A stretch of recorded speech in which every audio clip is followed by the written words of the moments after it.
Mesdames et messieurs, bonsoir. Après l'ANACAD, la psychologie appliquée, la géographie et la cartographie, l'énergie solaire, éveil immédiat dépose ses valises dans un autre secteur, les mines. Sur notre plateau, nous avons un opérateur économique, M. Sako Lassina. Il est président directeur général de Sako Group, président directeur général de Legend Gold. Il est vice-président du conseil régional de la Maraoué.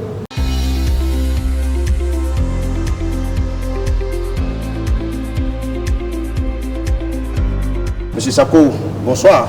Bonsoir. Merci d'avoir accepté notre invitation. Merci. Là, nous sommes à Yamoussoukro, à l'hôtel Président, oui. Et vous êtes élu président du GRAMSI.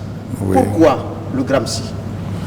Le GRAMSI, c'est un groupement d'intérêts économiques qui a une forme juridique. Et le but, c'est défendre les intérêts économiques des entreprises. Je dis bien des entreprises. Comme ce groupement n'existait pas encore dans les mines en Côte d'Ivoire et comme nous sommes sur la voie de l'innovation du secteur minier dans notre pays, c'est pourquoi nous avons jugé bon de créer un groupement d'intérêts économiques dénommé GRAMSI, juste pour apporter une facilitation d'entraide dans le secteur minier au niveau des opérateurs et en même temps du gouvernement, du ministère des Mines et de la Géologie. C'est tout nouveau, vous venez de le dire, mais qu'est-ce que le GRAMSI apportera concrètement qui sera différent des autres fêtières? Bon, il faut dire que la différence d'abord est le symbole d'un groupement d'intérêts économiques qui regroupe que des artisans miniers dotés d'un arrêté ministériel pour pouvoir exploiter. Parce qu'en Côte d'Ivoire, le secteur minier, quand on le constate, est un, je ne sais pas comment appeler ça, est un mélange de prononciation, de définition sur l'activité. Il y a l'activité illégale, que tout le monde fait allusion, et il y a l'activité légale, qui a des difficultés même pour faire surface. On parle peu, bien souvent, des opérateurs économiques légalement constitués. Oui, on parle peu parce qu'il y a beaucoup de difficultés pour prendre le dessus sur l'activité illégale. Bien vrai que depuis 2014, le gouvernement a pris des initiatives pour assainir le secteur. Et depuis lors, beaucoup de procédures se sont suivies. Il y a eu des applications de répression, il y a eu beaucoup d'avancées dans les réformes administratives, il y a eu beaucoup de sensibilisation.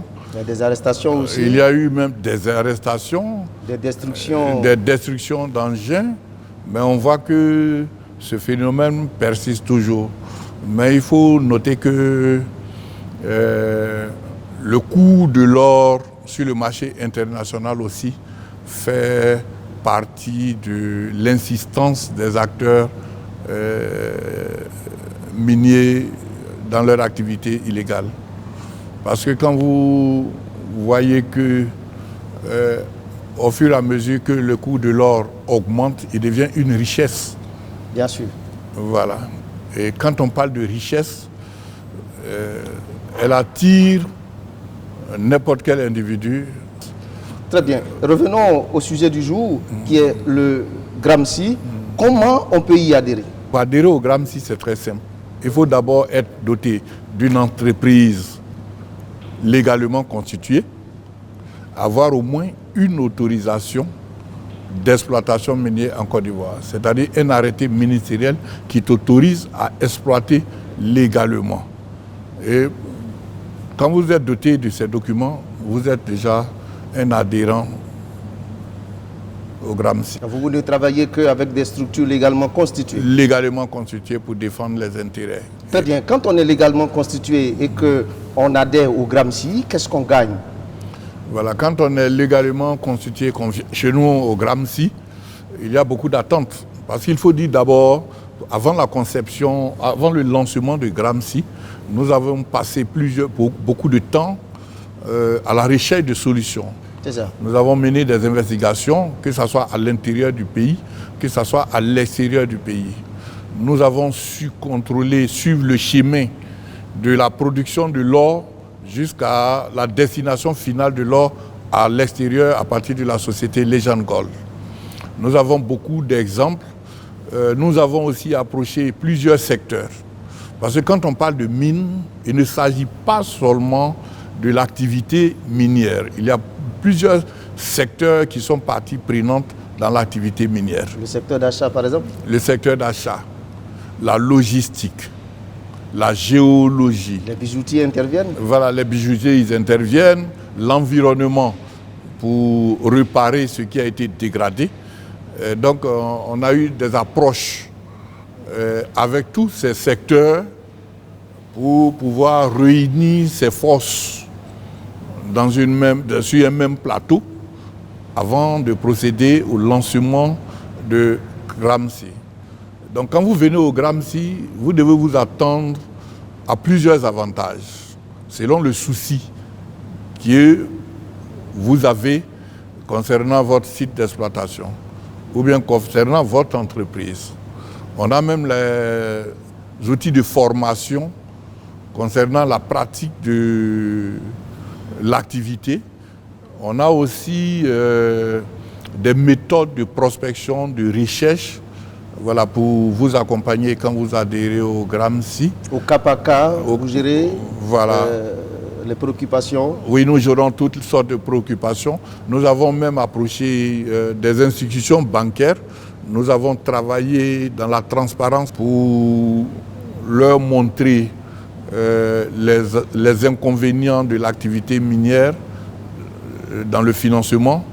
Et nous avons aussi montré les avantages qu'elle peut avoir dans le financement de l'activité minière. Et je pense qu'il y a eu approbation. Nous sommes en voie d'obtenir une convention de partenariat pour l'accompagnement de Gramcy, parce que nous sommes portés garants face aux institutions et les acteurs miniers membres du Gramcy. Donc il y a plusieurs avantages quand vous adhérez à Gramcy. C'est l'innovation du secteur minier en Côte d'Ivoire à partir de plusieurs expériences vécues et recherchées. Voilà un peu comment se présentent les avantages quand on est adhérent à Gramcy. Mesdames et messieurs, je rappelle que vous suivez l'émission Tout dit sauf. Dans cette émission, on explique tout, on se défend, on démontre, on dit tout ce qu'on a envie de dire pour convaincre ou pour séduire, mais on n'insulte pas.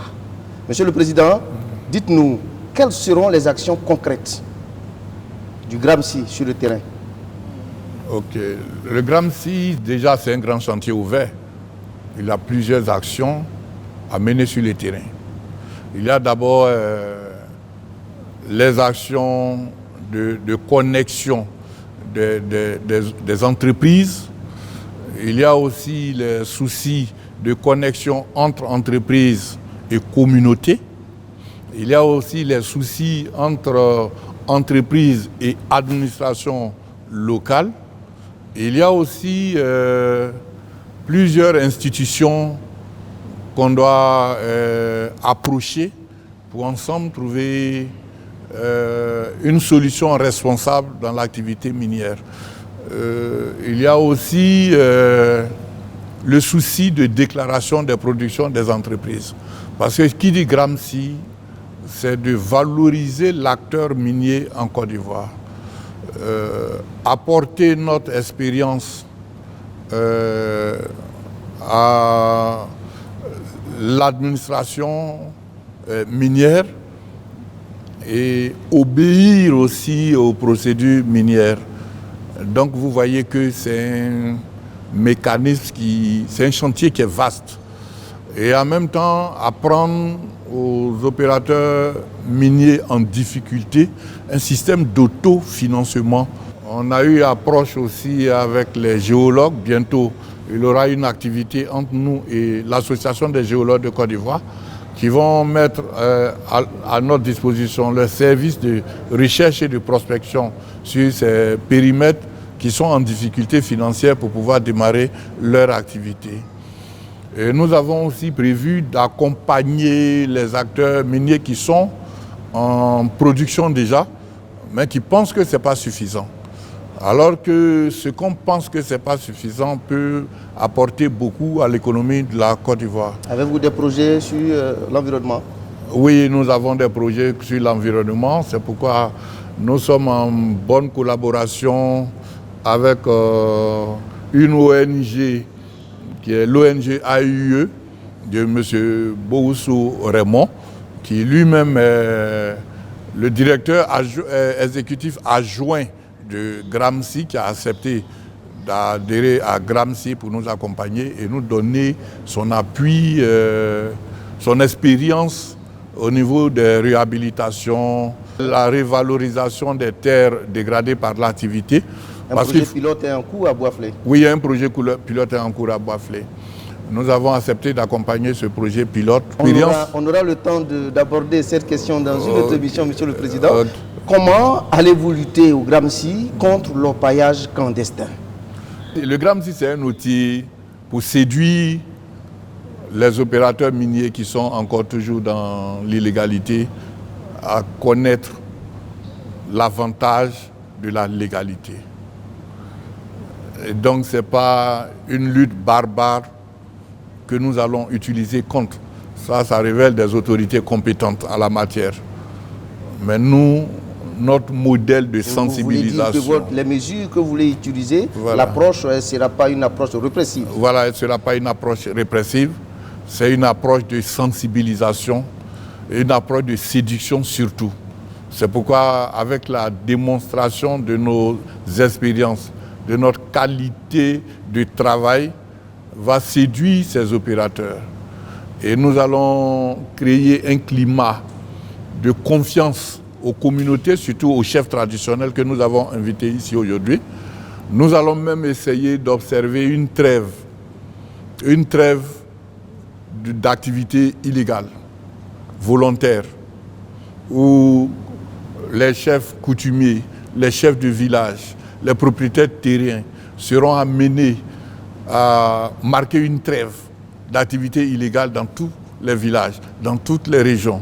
Nous recevions sur notre plateau M. Sako Lassina. Il est président directeur général de Sako Group, président directeur général de Legend Gold et président du groupement des artisans miniers de Côte d'Ivoire, abrégé Gramcy, j'oubliais. Il est aussi vice-président du conseil régional de la Maraoué. Merci de nous avoir suivis et à très bientôt.